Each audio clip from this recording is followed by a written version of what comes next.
সরকারি চাকরি সংশোধন অধ্যাদেশ 2025 বাতিল করার বিষয়ে কর্মচারীদের দাবি কাল বুধবার মন্ত্রিপরিষদ সচিবের কাছে তুলে ধরবেন দায়িত্বপ্রাপ্ত সচিবরা।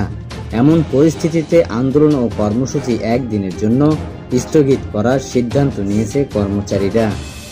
বৈঠক শেষে ভূমি সচিব সাংবাদিকদের বলেন, আন্দোলনকারীদের সঙ্গে কথা বলার জন্য তিনি সহ কয়েকজন সচিবকে আজ সকালে মন্ত্রিপরিষদ সচিব দায়িত্ব দেন। সেই অনুযায়ী আজ তারা আন্দোলনকারীদের সঙ্গে কথা শুনেছেন। তাদের কথা আগামীকাল সকাল 10টার মন্ত্রিপরিষদ সচিবকে তারা জানাবেন। এই অবস্থায় কর্মচারীরা আগামীকাল কোনো কর্মসূচি পালন করবে না।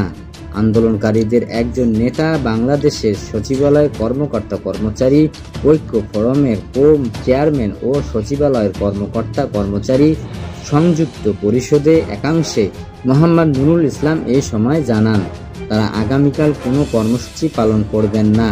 এ সময় আন্দোলনকারীদের নেতার পক্ষে আরও উপস্থিত ছিলেন বদিউল করিম, নজরুল ইসলাম। কর্মচারীদের বিক্ষোভকে কেন্দ্র করে আজ সচিবালয়ে কড়া নিরাপত্তা ব্যবস্থা নেওয়া হয়।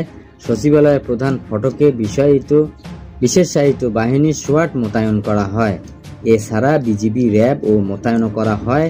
সচিবালয়ের কর্মকর্তা কর্মচারী ছাড়া কেউ ঢুকতে পারেনি। আইন শৃঙ্খলা রক্ষাকারী বাহিনীর কড়া নিরাপত্তা ব্যবস্থার মধ্যে আজ সচিবালয়ের ভিতরে বিক্ষোভ করেন কর্মচারীরা।